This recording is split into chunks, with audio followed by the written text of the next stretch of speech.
Hello everyone and welcome. I am sure सभी ठीक हैं, स्वस्थ हैं और भरपूर लड़ाई कर रहे हैं इस कोरोना से।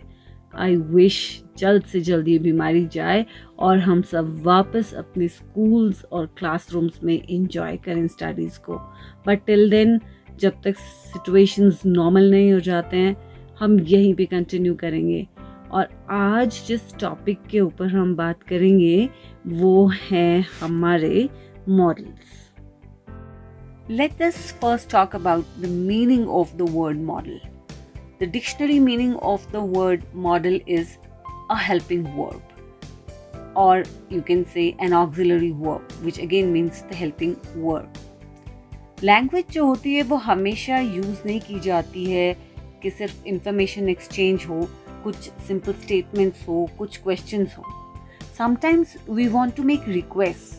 We want to make offers, we need to give suggestions, or we need to express our wishes or intentions.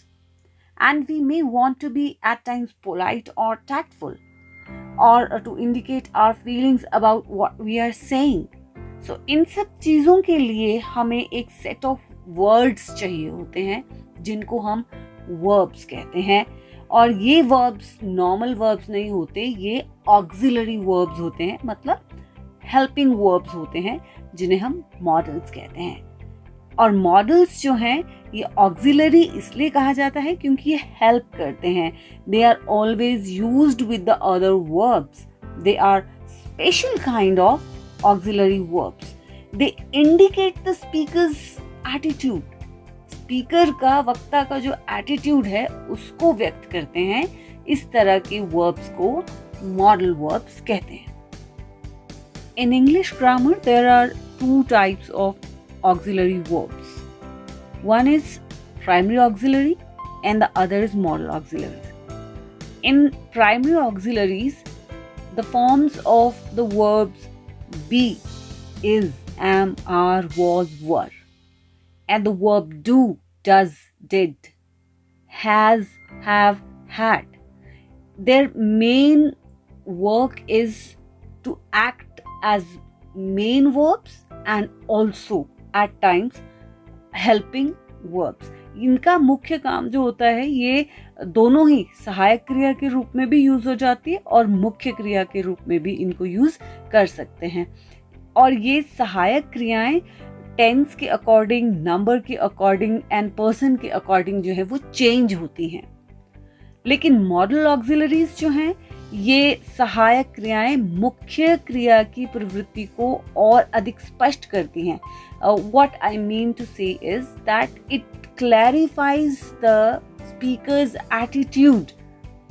It only act as helping. It does not work as the main verb. और ये जो क्रियाएं होती हैं सहायक क्रियाएं, I mean helping auxiliaries, यहाँ पे हम मॉडल ऑक्सिलरी की बात कर रहे हैं. इनको टेंस का, नंबर का और पर्सन का कोई फर्क नहीं पड़ता है. ये उनके अकॉर्डिंग चेंज नहीं होती है. मॉडल के साथ हमेशा क्रिया की फर्स्ट फॉर्म ही यूज होती है. Models do not inflect. This means there is no S form in the third person singular, and there are no ing or ed forms. However, could and would can be regarded as the past tense of can and will. But all the models can be used independently without the traditional past, present or future distinctions or restrictions. Can, could, may, might, shall, should, will, would, must, ought to और कुछ semi models जैसे कि dare, need and used to are some of the most common used modal verbs in English language.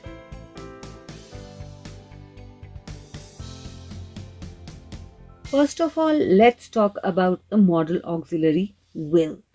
And I will discuss the certain moods or situations where we use the modal auxiliary will. सबसे पहले बात करते हैं simple future की या कहीं जहाँ हम प्रिडिक्शन करते हैं तो वहाँ पर हम इस मॉडल वर्ब विल का यूज करते हैं. For example, it will rain tomorrow. यहाँ हम प्रिडिक्ट कर रहे हैं इट विल रेन टुमारो.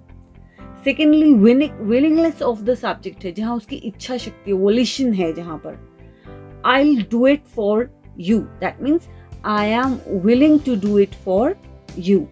फिर उसके बाद जहाँ हमें रिक्वेस्ट करनी है, ऑर्डर करना है, इन येस और नो क्वेश्चंस, वहां पर भी हम विल का यूज कर सकते हैं. For example, will you shut up, ये क्या है, एक तरह का ऑर्डर है, तो यहाँ पर भी आप विल का यूज कर सकते हैं. उसी तरह से रिक्वेस्ट है, will you do me a favour, यहाँ पर हम रिक्वेस्ट कर रहे हैं. उसके बाद जहाँ कहीं हमें जनरल फैक्ट्स बताने होते हैं, वहां पर भी हम विल का यूज करते हैं.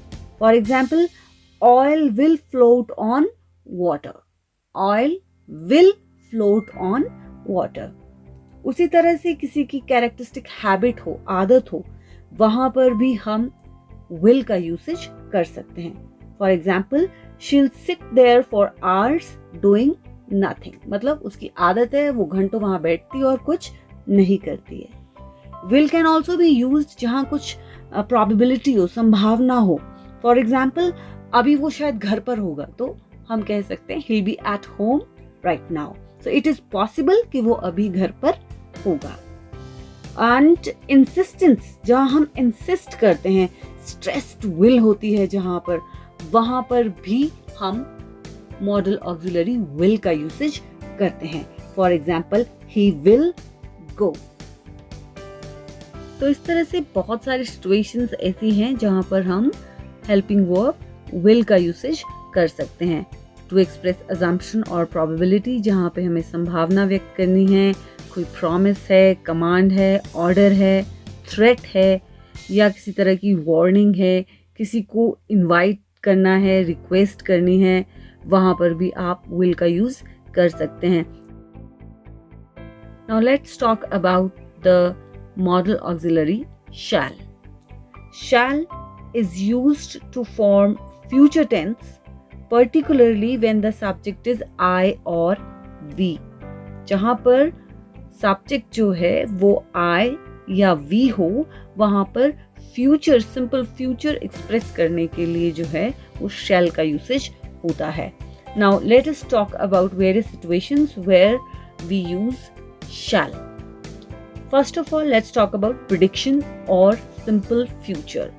For example, I shall murder that grammarian tomorrow. और कह सकते हैं we shall murder that grammarian tomorrow. कहीं प्रॉमिस हो, वहां पर भी आप shall का यूसेज करते हैं. For example, I shall take you out on Monday. That means आप प्रॉमिस कर रहे हैं कि आप मंडे को उन्हें बाहर लेकर जाएंगे. Where you need to give suggestions, वहां पर भी आप shall का यूज करते हैं. That is जहां पर आपको ऑफर करना है, कुछ रिक्वेस्ट करना है फॉर इंस्ट्रक्शंस और एडवाइस, वहां पर भी आप जो है shall verb, auxiliary verb shall का यूसेज कर सकते हैं. For example, shall I carry your bag? Shall we go out for lunch? What shall we do? इस तरह की सिचुएशंस में भी जो है हम shall का यूसेज करते हैं. यहाँ पे volition of the listener in yes और नो क्वेश्चंस, वहां पर भी शैल का यूसेज होता है. Shall I come tomorrow? Shall we go for a picnic? Shall I open the window? So इस तरह के सजेशंस और ऑफर्स वाले जो सेंटेंसेस होते हैं वो इंटेरोगेटिव होते हैं, प्रश्नवाचक होते हैं. वहां पर भी आप मॉडल ऑक्सिलरी शैल का यूसेज कर सकते हैं. अब बात कर लेते हैं कैपेबिलिटी वाले मॉडल ऑक्सिलरी की, कैन की. जी हाँ, कैन, जिसका अर्थ होता है सकता हूँ, मैं कर सकता हूँ. जैसे मैं अंग्रेजी बोल सकता हूँ, मुझ में वो योग्यता है, मुझ में वो एबिलिटी है, स्किल है कि मैं वो कर सकता हूँ. I am capable of speaking English. That means I can speak English. मैं तुम्हारी प्रॉब्लम को सॉल्व कर सकता हूँ, मतलब he is able to solve your problem. तो कह सकते हैं that he can solve your problem. तो कैपेबिलिटी की जहाँ बात आती है वहाँ पर हम मॉडल ऑक्सिलरी कैन का यूसेज करते हैं। उसी तरह से कोई कैरेक्टरिस्टिक पैटर्न ऑफ बिहेवियर हो, वहाँ पर भी हम कैन का यूसेज कर सकते हैं। For example, she can tell awful lies, she can be very catty at times.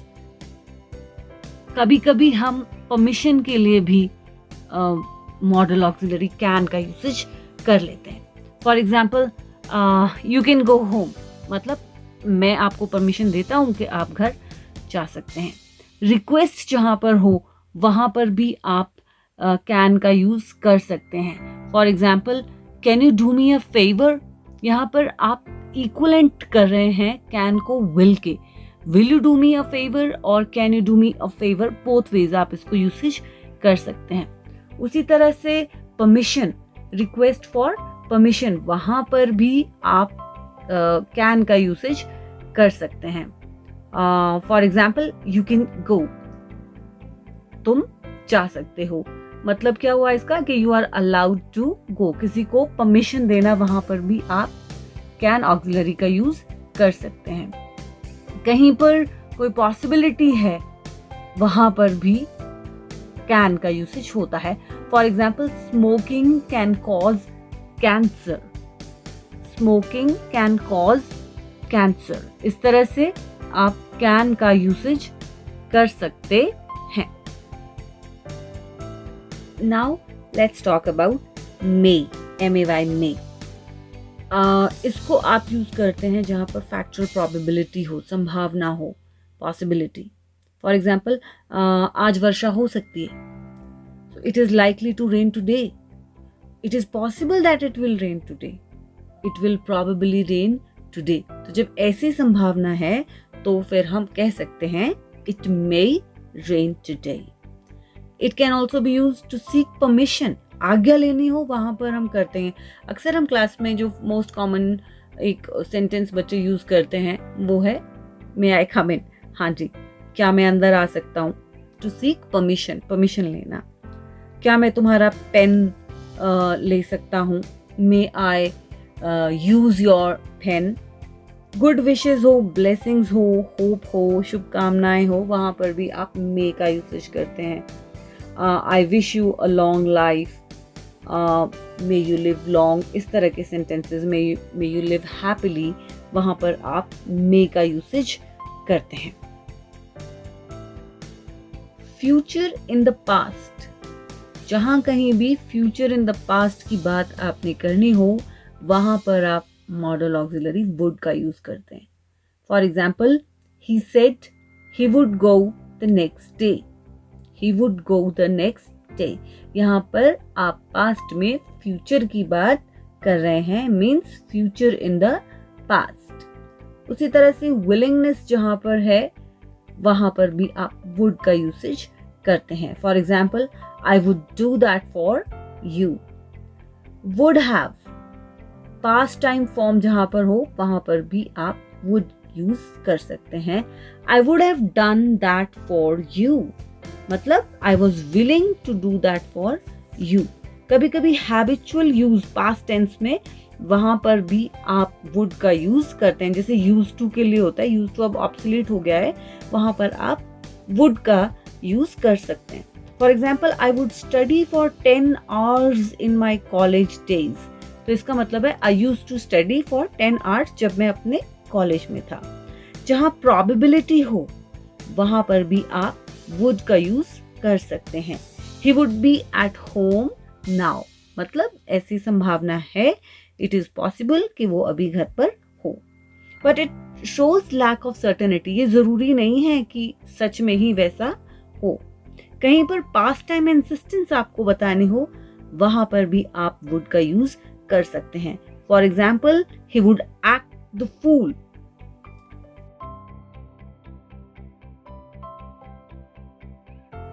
अब बात कर लेते हैं कुड की। कुड जो है वो पास्ट एबिलिटी को शो करने के लिए हम यूज करते हैं, यानी कि भूतकाल की योग्यता को दर्शाने में हम कुड का यूसेज करते हैं।